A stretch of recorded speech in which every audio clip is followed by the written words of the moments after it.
Olá, pessoal! Na aula de hoje, vamos entender como funciona a função de segundo grau e como ela é representada graficamente.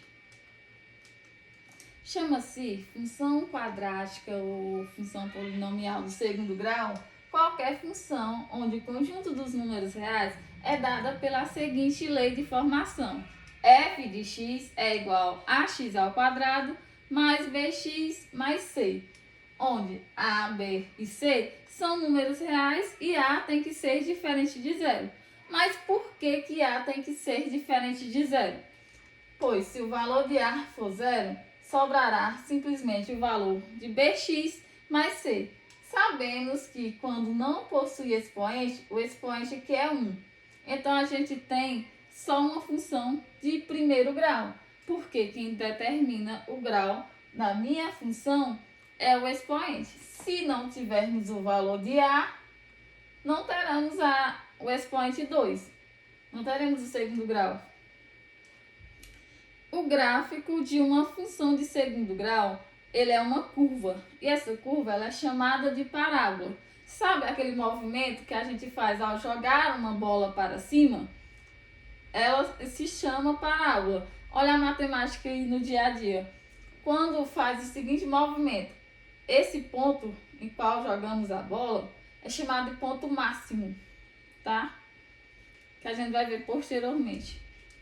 Existem dois tipos de parábola: a parábola com a concavidade voltada para cima ou a parábola com a concavidade voltada para baixo, onde quem a gente vai ver também na frente explicar detalhadamente quando que eu sei que eu usarei essa parábola ou será essa parábola. Raízes ou zero da função de segundo grau. Como é que a gente calcula o zero da função? Bom, para determinar as raízes ou zero da função de segundo grau, basta calcular os valores de x que tem a imagem igual a zero. Ou seja, onde a minha função de x ou y, meu resultado aqui dê zero. A gente vai procurar o valor de x, onde substitui na fórmula aqui essa soma dê zero. Mas como é que a gente faz esse cálculo? E para calcular os valores de x, usamos Bhaskara. Como é a fórmula de Bhaskara?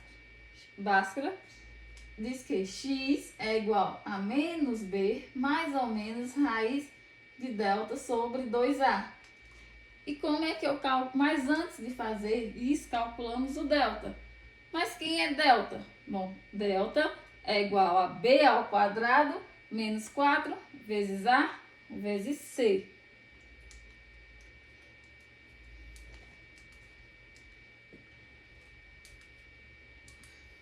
Podemos estabelecer uma relação entre o discriminante delta e a intersecção da parábola com o eixo x. Bom, se delta for maior que zero, tem-se duas raízes reais e a parábola intersecta o eixo x em dois pontos. Teremos o valor de x1 ou x2. Será da seguinte forma: ou assim ou assim. Teremos um ponto aqui em x e outro aqui. Ou se for nesse e aqui. Se meu delta der um número positivo, se for 4, 25. Já se delta for igual a zero, a função tem-se duas raízes reais iguais, ou seja, vou ter simplesmente um valor para x. Minha parábola tocará simplesmente em um ponto do valor do x. Será da seguinte forma. Tá? E se meu delta, quando eu calcular lá bonitinho, delta igual b ao quadrado menos 4 vezes a vezes c, der um número negativo? Ah, professora, meu delta deu menos 9. E agora? Bom, se meu delta der um número negativo, ou seja, ele não tem raiz real, minha parábola não tocará o eixo x. Ela ficará assim, ó, suspensa. Ou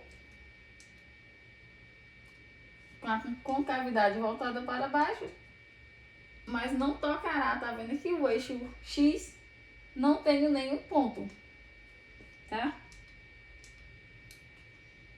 Estudo da concavidade da parábola. Bom, como é que eu sei que minha parábola é voltada, será voltada para cima ou voltada para baixo? Quem determina isso é o ar, o número que acompanha o x ao quadrado.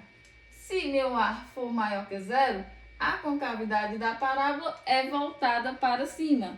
Digamos, temos lá uma função onde está 2x ao quadrado mais 4x menos 5. Já sabemos que o valor de A, quem acompanha o x ao quadrado, é o número 2. Número 2 é um número positivo, número natural positivo. Então, eu sei que minha concavidade será voltada para cima, nesse estilo. E se meu A der negativo, vier lá a função onde está menos 2x ao quadrado, minha concavidade, eu já sei que ela será voltada para baixo. E como é que eu determino até onde minha parábola vai? Até onde ela sobe ou até onde ela desce? E quais as suas extremidades? Quem vai me dizer isso são os vértices. Como é calculado as vértices de uma parábola? Bom, o vértice, ou x-vértice, ou y-vértice, é um ponto fundamental da parábola. É o único ponto pertencente ao eixo da sua simetria. Ou seja, quem vai dividir a parábola ao meio. Nesse caso, aqui embaixo teria o x1, x2, 0 e 4. Meu x-vértice é quem parte minha parábola ao meio. 0 e 4, metade, 2. Então, meu x-vértice será 2. Meu y-vértice é até onde minha parábola vai subir. No caso aqui, ó, seria o quarto. Tivermos aqui temos um exemplo de simetria. 1 e 1, 2 e 2, mostrando que a parábola está sendo simplesmente, está em simetria, realmente. Para determinar o valor dos vértices de uma parábola, da equação de segundo grau, utiliza-se a seguinte fórmula. Assim como a gente utilizou uma fórmula para achar a raiz ou zero da função, que foi a Bhaskara, que determinou x1 e x2, para achar o x-vértice e o y-vértice, também temos duas fórmulas. Aliás, temos outras maneiras, mas hoje, para vocês, vou demonstrar essa fórmula. X-vértice é igual a menos b sobre 2 vezes a. É a fórmula para achar o x-vértice, achar o meio, a simetria do meu x. Y-vértice é menos delta sobre 4a. Aqui temos um exemplo de um esboço de um gráfico de função de segundo grau. Aqui onde mostra que meu x1 deu menos 3, meu x2 deu 1. Quem está ao meio? Simplesmente o menos 2. E até onde minha parábola desce? Até o menos 4, que é o y-vértice. Construção do gráfico da função de segundo grau. Coloquei um exemplo aqui para vocês entenderem melhor como é que funciona, como é que eu construo o meu gráfico do segundo grau. Temos uma função de x igual a x ao quadrado menos 6x mais 8, com x e y pertencente a uns números reais. Como eu já citei antes para vocês, o valor de x é quem determina a minha concavidade da parábola. Primeiro passo é determinar as raízes da função, ou seja, determinar o valor de x1 e de x2. Como é que isso é feito? A gente vai identificar o valor de A, B e C. Quem é o valor de A? A é quem acompanha x ao quadrado. Quando não vem nenhum número, o valor de A é 1. Não confunda. O valor de A não é 0 quando não tem número aqui, e sim 1. Quando vem menos x ao quadrado, o valor de A é menos 1. Mas, nesse caso, como não veio nenhum sinal, sabemos que o valor aqui será 1. O valor de B é quem acompanha x. Quem está acompanhando x nessa função? menos 6, menos 6. E o valor de C é o termo independente, ou seja, o número que não acompanha incógnitas, letras. Nesse caso é o 8. Substituindo na fórmula que a gente viu anteriormente, a fórmula de Bhaskara, que delta é igual a B ao quadrado, quem seria meu B? Menos 6, por isso que está menos 6 ao quadrado, porque na fórmula é B ao quadrado. Menos 4 dá a própria fórmula, vezes A, vezes C. Menos 6 ao quadrado é 6 vezes 6, não 6 vezes 2. 6 vezes 6, 36. Menos 4 vezes 1, 4. 4 vezes 8, 32. Delta é igual a 36 menos 32, 4. Só por aqui, encontrando o valor de delta, já conseguimos determinar o seu discriminante. Ou seja, onde intercepta o eixo X. Determina quantos pontos terão. Como eu citei, o valor de delta deu maior que zero. Se ele deu maior que zero, eu já sei que ele vai ter 2 pontos. E já sei também, pelo valor de A ser positivo, que minha concavidade será voltada para cima. E quem será o valor de x1 e x2? Bom, como a fórmula é menos B, menos da fórmula e menos do B. Se coloca 2 menos. Mais ou menos raiz de delta, que no caso é o 4, sobre 2 vezes A, que é 1. Aí menos com menos mais ou menos raiz de 4. Qual a raiz quadrada de 4? Sabemos que é 2. Então, x1 a gente vai pegar o positivo e x2 o negativo, porque não tem como resolver 2 sinais. Então, menos com menos, mais. 6 mais 2, que é a raiz de 4, vai dar 8. 8 dividido para 2, 4.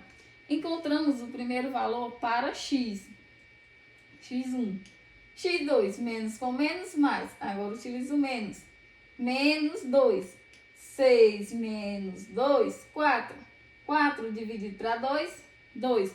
Encontramos o outro ponto, onde se eu substituir aqui, meu resultado vai dar 0. Tanto posso colocar como 2, como 4. 2 ao quadrado não é 4? 4 menos 6 vezes 4 vai dar 24. 8 mais.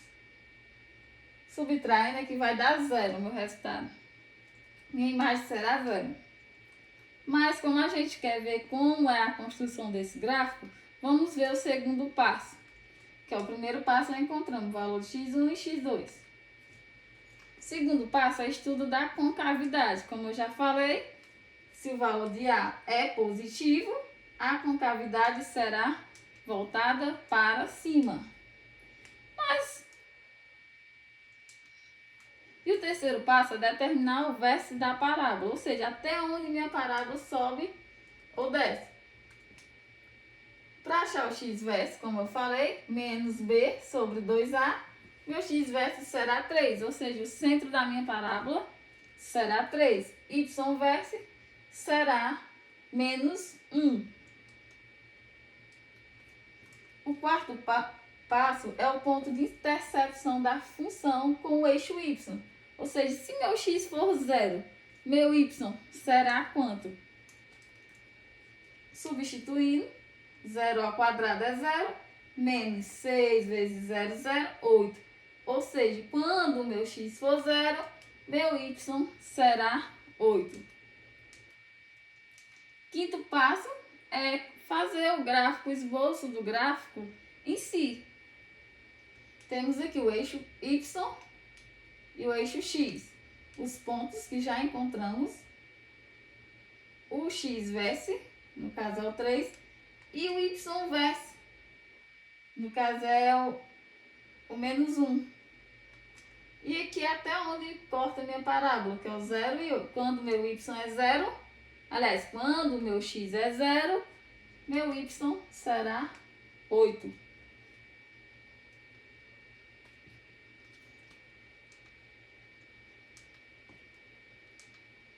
como eu citei, termo independente, as raízes das funções, os vértices, esse o menos 3 e o 3. Aqui é um breve resumo de como é a construção do gráfico, do que a gente fez. Que o primeiro passo a gente determinou as raízes da função, o segundo a gente estudou a concavidade, se seria voltada para cima ou para baixo. O terceiro passo a gente determinou o vértice da parábola, caso a simetria. O quarto passo foi o ponto de intersecção do eixo y, quando o meu x foi 0, que no caso deu 8. E obrigada.